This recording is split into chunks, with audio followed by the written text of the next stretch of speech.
Ketika kita istighfar itu masih butuh istighfar yang lain. Nah dalam kebaikan juga gitu.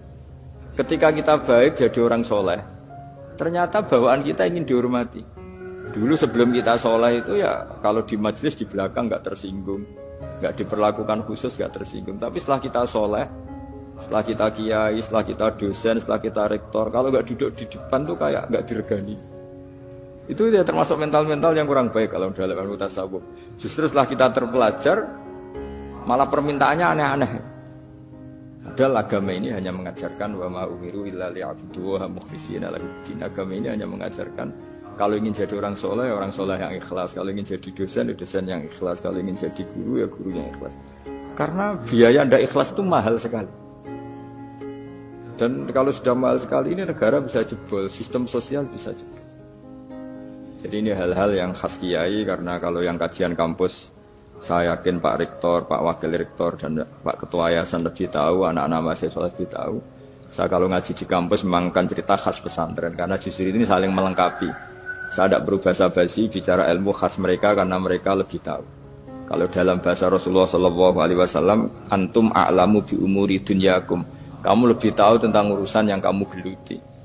Tapi kalau urusan akhirat, urusan agama mungkin karena kita yang menekuni itu mungkin kita lebih tahu. Di antara ilmu yang saya utarakan hari ini, sore ini, bahwa orang soleh sendiri itu sebetulnya nanti masih ditanya sama Allah tadi. Kenapa kamu nyembah saya? Karena ingin masuk surga. Kenapa kamu nyembah saya? Takut neraka. Lalu kamu tidak hormat saya, kata Allah. Ketika saya tidak bikin surga, tidak bikin neraka. Akhirnya mereka sadar bahwa ibadah itu harus murni karena Allah Subhanahu wa Ta'ala. Bukan karena takut masuk neraka, juga bukan karena ingin masuk surga. Ya sama seperti kita mencintai anak kita, yaitu sebagai karena anak kita. Jangan karena anak kita ringkeng satu, anak kita kumplot. Lalu terus kita membiarkan anak kita saat ada anak kelas. Toh tetap anak kita. Saya mencintai suami saya karena dosen penghasilannya banyak. Lalu suatu saat kalau ada masalah di PHK atau ada masalah terus tidak suami kan. Makanya di sini agama itu sangat menyarankan kesejatian. Jadi dia suami kita, dia anak kita, apapun kondisinya. Nah kira-kira gitulah, ikhlas itu kira-kira seperti itu. Jadi jangan sampai alasan-alasan yang bersifat materialistik itu yang menjadikan kita mencintai istri karena cantik, mencintai suami karena hasilnya besar. Suatu saat kalau itu berubah, kita akan masalah. Di sini agama menyarankan ikhlas, ikhlas, ikhlas.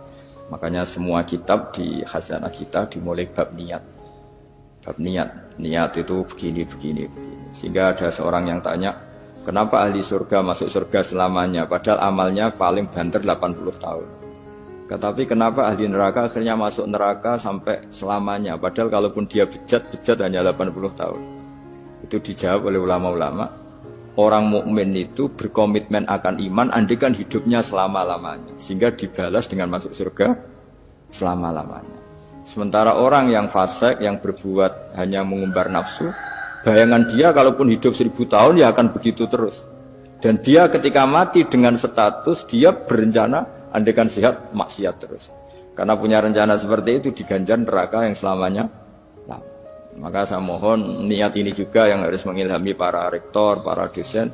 Andaikan sudah ada jabat pun tetap berkomitmen pada institusinya, pada yayasannya. Jangan kalau jabat serius, sekali tidak jabat malah ganggu, itu nggak boleh. Harus. Saya sendiri juga gitu, saya populer apa enggak, saya keren apa enggak, saya akan berkomitmen tetap mengkhidmati agama ini. Nah, dengan seperti itu berarti sudah biniyatin solihatin, punya niat ya.